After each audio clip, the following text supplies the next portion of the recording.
Hello ladies, gentlemen, and koala bears, I am Chains. Welcome to the Chains Project. Today's episode is like no episode before. There's going to be no reading. Today's idea was sent to me via a fan, and they said that I should just do a recap of the 6 episodes that we've done that's been Noah, because Noah is just so fantastic. He should have a summarization episode, and I agree very much. So basically, to summarize what has been going on for the past 6 episodes is that Noah was picked by God to make a boat, and then stick a whole bunch of animals in the boat, because God didn't want to kill everything, but he did want to kill all the bad stuff. So Noah put all the good stuff in a boat, then God made the earth a giant swimming pool, and the boat floated there for a while, and then God turned the swimming pool back into regular earth, and then the boat fell on a mountain, and then all the stuff came out of the boat, whatever you want to call it, and then Noah got drunk and his son saw him naked.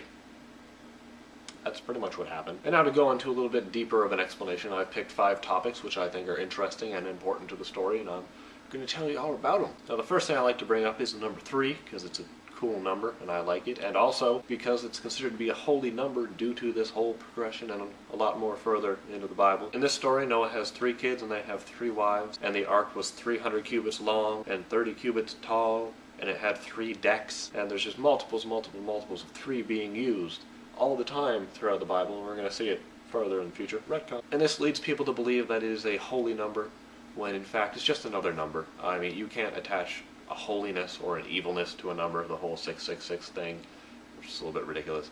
And the second thing I like to bring up is waiting, because it's very important in the story and in life, of course. There's a connection. Throughout the story of Noah's amazing journey on the flood, he has to wait while floating on a bunch of water. He has to wait even when he's landed on a mountain. He has to wait even when he sees there's no more water that could possibly drown him or soak his magnificent sandals.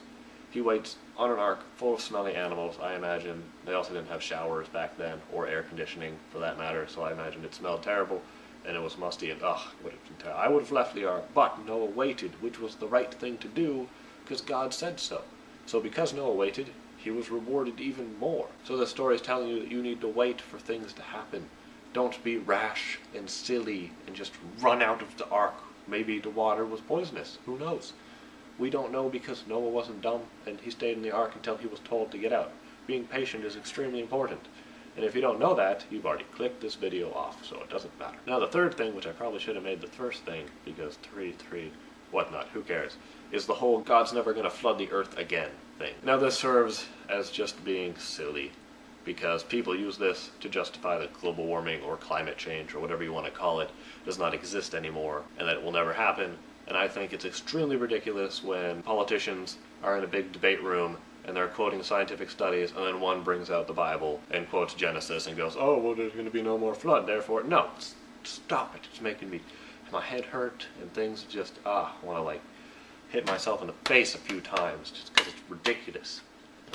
You need to stop doing this. It doesn't make any sense. Now God does say that he's not going to flood the earth again, but that doesn't mean he can't destroy all of mankind. He could do it a different way, like throwing an asteroid at us, or he could just be lying. I mean, he is God. Nobody's going to yell at him for breaking his own rule. It'd just be a little bit ridiculous to assume that he's going to do what he says. He is God. He can do whatever he wants.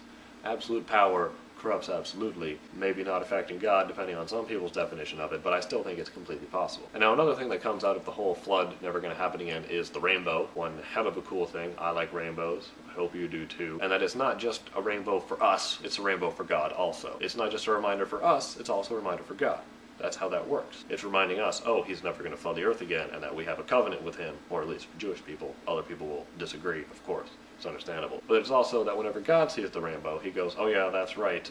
Me and these people on earth are the best friends ever. Now the fourth thing is the most recent thing that we've talked about, is that, just respect your parents. This is the very first inclination of it happening with the whole Ham seeing his dad naked and like giggling about it or doing something else depending. It gets pretty weird at that point, but it just shows how you need to just respect your parents. And it, is, of course it's hyperbolic. It's just ridiculous. If you don't know what hyperbolic means, I mean it's just silly and it doesn't make any sense, and it's just Philly. And that, Noah made Ham's son Canaan a slave to his brothers, which I don't think is legally allowed to happen anymore, but back then I'm pretty sure it was totally cool, and that happened all the time. And it's not just don't do bad things because it'll hurt you and, cause you problems. It'll also cause problems for the people that you love. In this story, as example, it's, your son, which most parents are very defensive about that, and they're like, stop picking on my kids.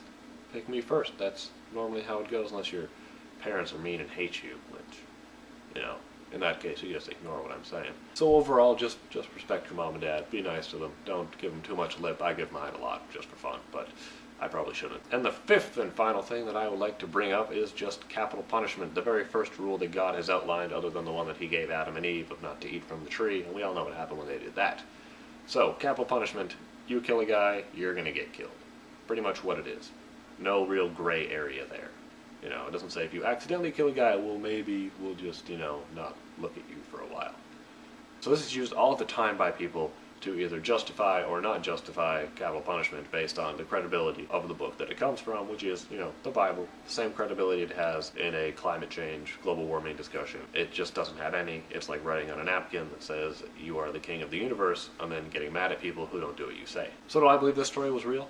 No. Why would it be real? It's just too hyperbolic and silly and ridiculous. It of course does teach a great lesson in multiple aspects, such as with the respect your parents and everything, and I believe that it was a good story, but it's not real. There's no evidence that says that a giant flood happened. That has been it for this episode of The Chains Project. Please leave all your comments, questions, concerns, conundrums, cornucopias down below. If you want to email me, we can do that too. Thank you very much for the fan that gave me this idea. If you have an idea you guys think I should add in here, please tell me. I'm stupid. I think I'm doing everything right so far. Nobody's told me that my pants are on upside down, or right side up, or sideways down, or up, down, sideways. I don't know. I was working on an outro, but this wasn't a real episode, so I wasn't really working at all. I was just being lazy.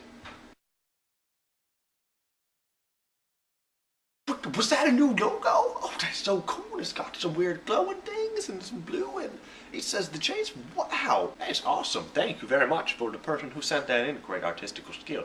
Remember, if you have anything you think I would like to use, I would love to have it. So far, this is the very first one. Very good for the first one. Hopefully, it increases and gets amazing, and somehow my brain explodes.